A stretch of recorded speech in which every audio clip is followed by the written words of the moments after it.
Good evening. I'm Manukul, motivational speaker and success coach. We are living in a people's world. Our happiness, our success depends upon people, other persons. Our relationship depends upon other person. So आज मैं एक ऐसे topic पे बात करना चाहता हूँ जो बहुत इम्पॉर्टेंट टॉपिक है कि हम कैसे अपनी तरफ लोगों को आकर्षित करें। हम कैसे, अगर मैं दूसरे शब्द में कहूँ तो मैं कैसे अपना फैन क्लब बनाऊं, कैसे सारी दुनिया मेरी तरफ आकर्षित हो जाए। एक बार मैं पटना की बात कह रहा हूं। मैं पटना में एक बार एक रेस्टोरेंट में ब्रेकफास्ट के लिए गया। उस रेस्टोरेंट के ठीक सामने दीवार पे जो टैगलाइन लिखा था, that has created an impact upon my mind. उसमें लिखा था, we are a people oriented restaurant, we don't create customers, we create fans. मैंने आज तक विराट कोहली का फैन सुना था, आजकल महेंद्र सिंह धोनी का फैन सुना था, आज तक मैंने नरेंद्र मोदी का फैन सुना था, अमिताभ बच्चन का फैन सुना था, लेकिन आई हैव नेवर हर्ड कि कोई रेस्टोरेंट का फैन होगा। मैं देखता रहा 2-3 मिनट तक। उसके बाद उस रेस्टोरेंट के अंदर जब घुसा तो मेरी सोच जो गेट के पहले थी, दरवाजे के पहले जो रेस्टोरेंट के बारे में थी, वो टोटल बदल गई। The quality of the food, the quality of the service and the quality of the communication has made me also the fan of that restaurant. इसका मतलब गोल्डन लाइन क्या हो सकती है? गोल्डन रूल दूसरे लोगों को अपनी तरफ आकर्षित करने का बस एक ही चीज हो सकता है, एक ही सिद्धांत हो सकता है, एक ही रूल हो सकता है कि मैं दूसरों के बारे में कितना ज़्यादा सोचता हूं, मैं दूसरे लोगों के जूते को में पैर रखना कैसे सीखता हूं, मैं दूसरों की परेशानियों को कैसे समझता हूं। So if you really want to make other person your fan, you have to focus on 5 basic rules. हमें 5 बातों पे बहुत गंभीरता से आज से ही ध्यान देना चाहिए, जो शायद हम अनजाने में ध्यान नहीं देते। तो पहली बात जो सबसे इंपॉर्टेंट है रिलेशन बिल्डिंग में, वो है इनकरेजमेंट। हमें दूसरों को इनकरेज करना सीखना चाहिए। हम जितना दूसरों को इनकरेज करेंगे उतना लोग मेरी तरफ आकर्षित होंगे, उतने लोग मेरे फैन बनेंगे, उतने लोग मेरे बारे में बात करेंगे मेरे पीठ के पीछे। आप जरा ध्यान से सोचिए, आप जब स्कूल में थे तो किस टीचर के फैन थे? जो टीचर आपको इनकरेज करता था उसके फैन थे, या जो टीचर रोज डांटता था और आपको लेट डाउन करता था उसके फैन थे आप?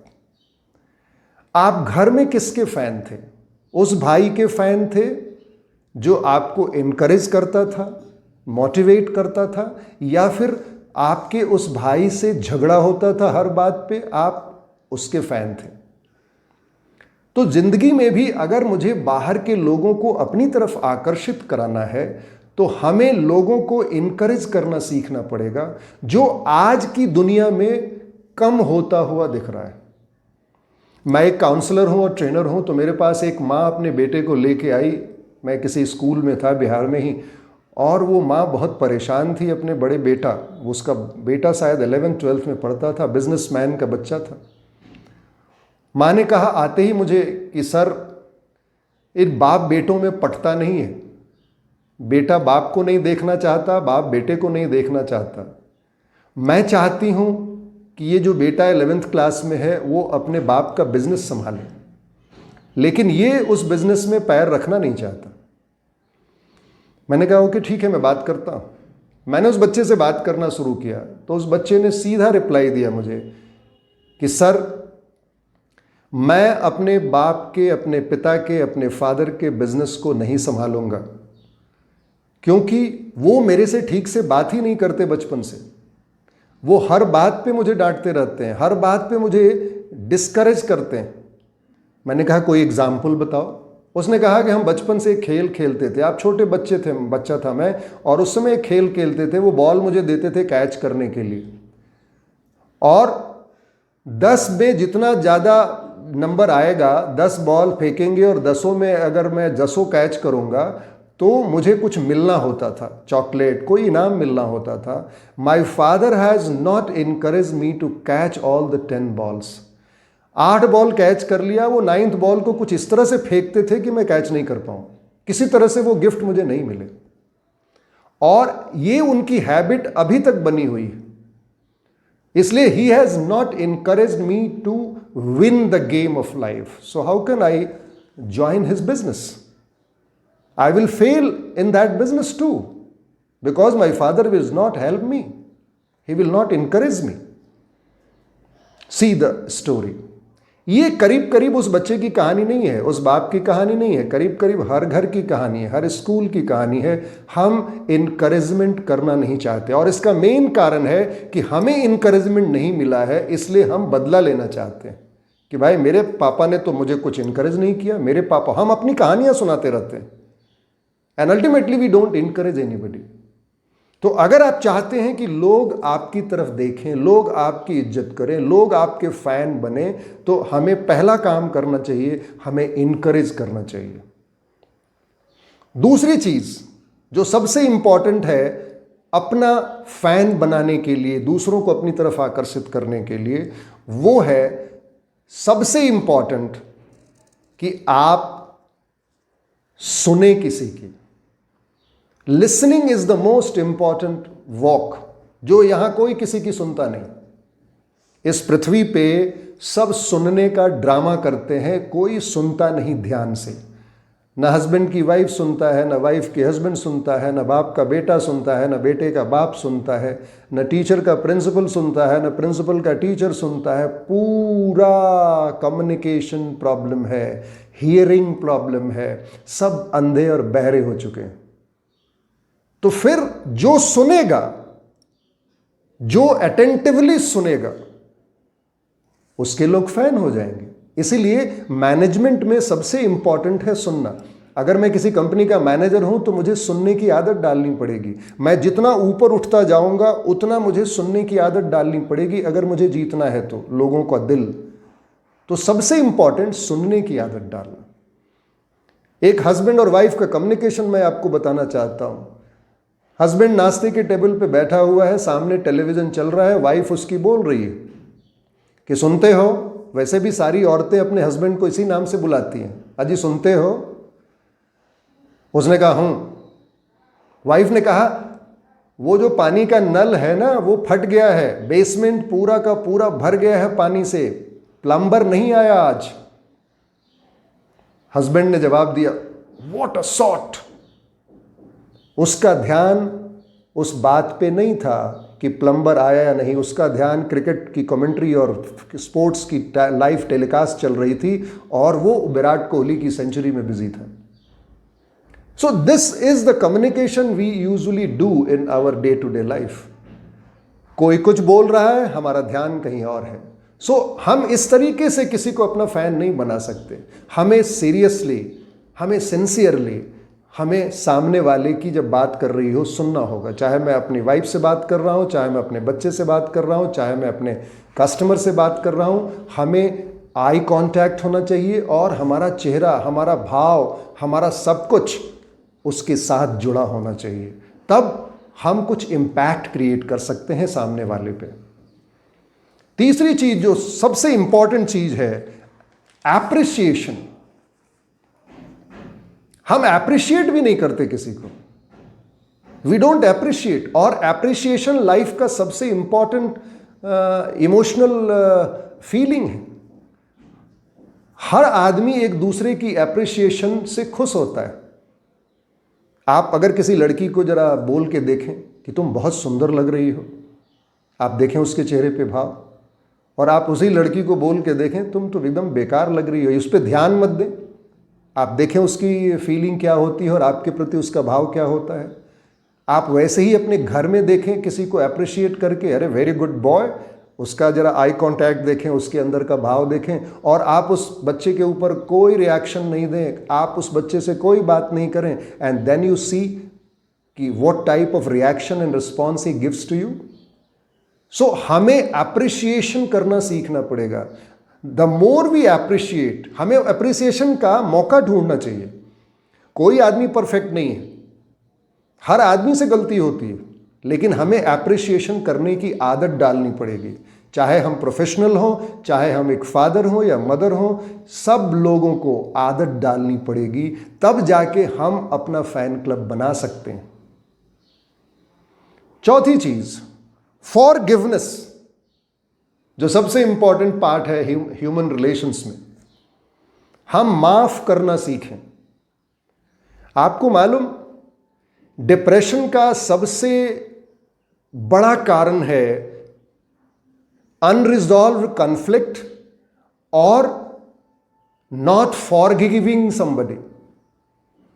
हमने झगड़ा किया और माफ नहीं किया या माफी नहीं मांगी, ये इमोशंस हमारे अंदर दबा हुआ है और ये सारी बीमारियों का जड़ है। इसलिए हमें बहुत सावधान होना चाहिए कॉन्फ्लिक्ट्स में जो अनरिजॉल्व्ड है, और अगर हमने फॉरगिव नहीं किया है या फॉरगिवनेस मांगी नहीं है, हमें देर नहीं करना चाहिए। एक बार एक बेटा एक बाप से झगड़ा करके भाग गया घर से, जो यूजुअली होता है। उस बाप ने, उस पापा ने उस बच्चे को इतना टॉर्चर किया, इतना मारा, इतना पीटा, इतना झगड़ा किया कि वो बड़ा बच्चा हो चुका था, 15-16 साल का, वो घर से भाग गया। अब वो भागने के बाद घर में पूरा हल्ला गुल्ली होनी शुरू हो गई, हर लोग परेशान होने लगे। तो एक आदमी ने सलाह दिया उस बाप को कि तुम पेपर में एडवर्टीजमेंट क्यों नहीं देते। उसको अच्छा लगा, उसने एडवर्टीजमेंट दिया। अब देखिए उसने क्या लिखा, उसका नाम था जगमोहन, लेकिन उसको प्यार से लोग मोहन बोलते थे घर में। उस फादर ने क्या लिखा, dear Mohan, please meet me tomorrow at India Gate 4 PM in the evening. All is forgiven. I love you. उसका नाम था जगमोहन, लेकिन उसने ऐड में लिखा मोहन, क्योंकि उसको मोहन के नाम से बुलाया जाता था घर में। यू विल सरप्राइज कि अकेला वो मोहन नहीं था, 500 मोहन इंडिया गेट पे शाम में 4 बजे जमा हो गए। आप इसका मतलब समझे? पता नहीं कितने मोहनों को फॉरगिवनेस लेना है, कितने मोहन को फॉरगिव करना है। ये एक मोहन की कहानी नहीं है, हर घर में ऐसे मोहन हैं जिनको माफ़ी मांगना है या तो उनको माफ़ करना है। तो अगर हम ये माफ़ी और माफ़ करने वाली आदत और एटीट्यूड नहीं डेवलप कर पाए, तो फिर हम डिप्रेशन में जाएंगे। हम किसी और को अपना फ़ैन तो बनाए या ना बनाए, लेकिन हम बीमार जरूर पड़ेंगे।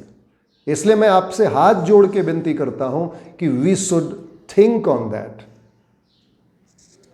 Last but not the least, 5वीं चीज, अंडरस्टैंडिंग।